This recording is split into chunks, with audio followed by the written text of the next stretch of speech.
लोगोफोर खुलुमबाय नोंथांमोनखौ आंनि एसएस फेमिलि इउट्यूब चेनेलाव बयखौबो फिन खनसेबाव बरायहरनाय थाबाय आं दिनैहाय ना बाथोन ओमफ्राय ब्रयलार भाजा एवनाय देखायगोन जोंहा दिनैहाय ओंख्रि गैया लोगोफोर सोर सोर ना बाथोनजों ओंखाम जानो हायो आङो कमेन्टआव खोन्थाहरदे एवगासिनो आङो ना भाजा दुन्दिया गोरलैजों बिराद गोथाव जायोना ना बाथोना नोंथांमोनहा गोथाव मोनगोन ना मोना आंहा खिन्थु बाथोनजोंसो ओंखामखौ बुरजासिन जानो हाग्रा जाबाय दानिया मिथिबाय लोगोफोर ओमफ्राय आं नै नोंथांमोनहा गोजांदोंना गोजाङाखै आं जि जोमदों नै गोजांनाय मोनबाय एसे ना नभेम्बर डिसेम्बर जानोसै ना बेखायनो गोजांनाय मोनबाय स' लोगोफोर नोंथांमोनहा नायलांबाय थादो आंनि दिनैनि फिसा ब्लगखौ नाया मोनबाय ओमफ्राय आं मा एवदों नै सामब्राम गोजा गुफुर ओमफ्राय बानलु गोरान एवदों आङो गुफुरखौबो एवनांगौ दे लोगोफोर नै बाथोना सामब्राम गुफुरखौ एवनानै नङाबा सावनानै होबा बिराद मोजां मोदोमोना सावनाया साबसिनबाव दे जानोबो मोजांबावसो आंनाथ' बोरैया बाथोनफोराव सावनानै होसोंखायो ओंखायनो आंहाबो दा आदोद जालांबाय हुदा जालांबाय बाथोनाव सामब्राम गुफुरखौ सावाबा एवाबा होनो बाग्रा जालांबाय आरो बारायखांबाय आंखौ नै बांद्राय खामहोद्रायनोबो बायो आं सामब्राम गोजाखौ एसे ओमफ्राय बानलु गोरानखौ होगोन नै खेन्थायैनो होबाय आं सुनानैसो होखादों नालाय दाहाय गारनोसै जाबाय आंना लोगोफोर नै सामब्राम एवनायाबो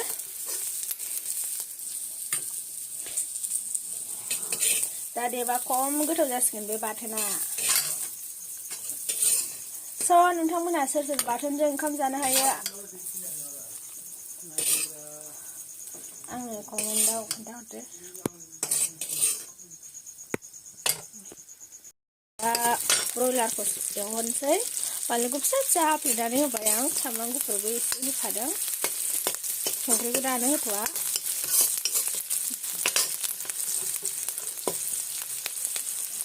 आं ब्रयलारखौ हरनोसै ब्रयलाराबो फवासेल'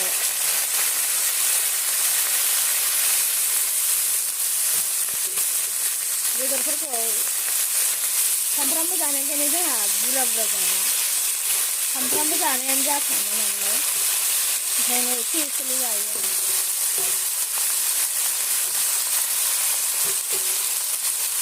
आरो बांसिन बेदरखौ जोंहा बिबोनाङासो बायनाय जायोना आं बारा बायनाय जाया बेदरफोरखौ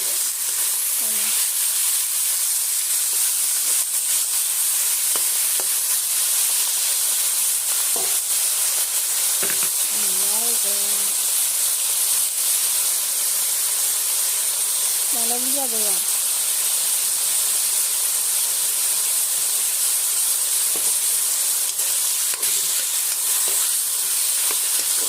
ब्रयलारखौ नोंथांमोनहा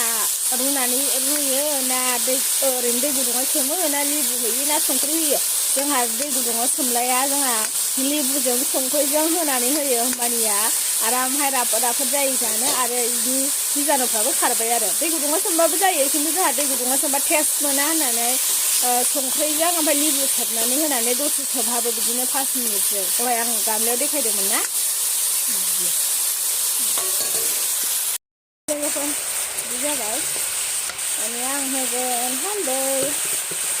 हालदैया न'नि देनाय ना एसेयानो नाङो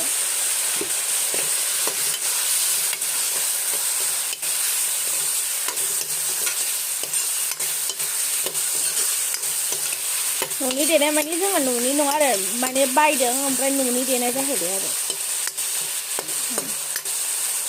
मोजांहाय एवनांगौ फ्राम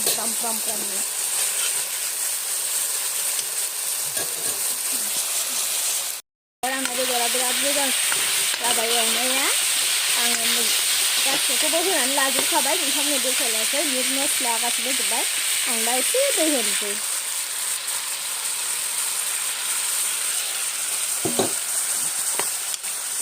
दै होबाय आङो दा आराम गोदौबाय थानोसै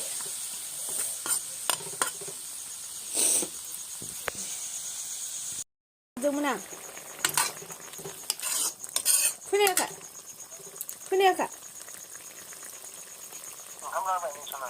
हा दा हरफिन थाब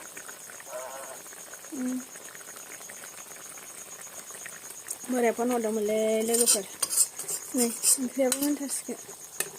बोराया माने दस्रा जायगायावसो दंहैयो माने जा खस्थ'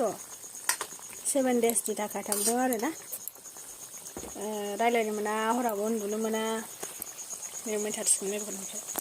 हरदोंमोन लोगोफोर आंना बोराया दस्रा जायगायाव दंहैयो आरो ना 7 daysनि थाखाय ओमफ्रायहाय मोजां रायलायनोबो मोना सिबायाव उन्दुनोबो मोना आरो एकदम सिटि मारिना होबाय थायो थाब थाबनो 7 daysनि थाखाय आरो ना ओमफ्राय स्लेस गोलैलांबाय मा होनो दा एसे बेस्थ'थ' आरो जाखिनि फन हरो बेयावनो रायलायखायाबाथाय मोननो नागिरा सब टाइमलि आरो ओरैनो बिसिना टाइमलि गोजाखा आरो बिनिफ्राय रासिन एकदम स्ट्रिक्टसिन आरो ना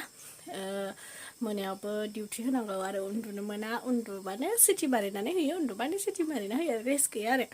दा जिखिनि दसे रेस्ट मोनदों बेनो बेयावनो हरबाथाय रायलायनांगौ नों हरनायाव हमाबाथाय रागा जोंसै आरो रायलायनो मोनैखौ मिन्थिखायो मानो हमा मानो माया होननानै बुङो ओंखायनो जेखि खामानि मावा माने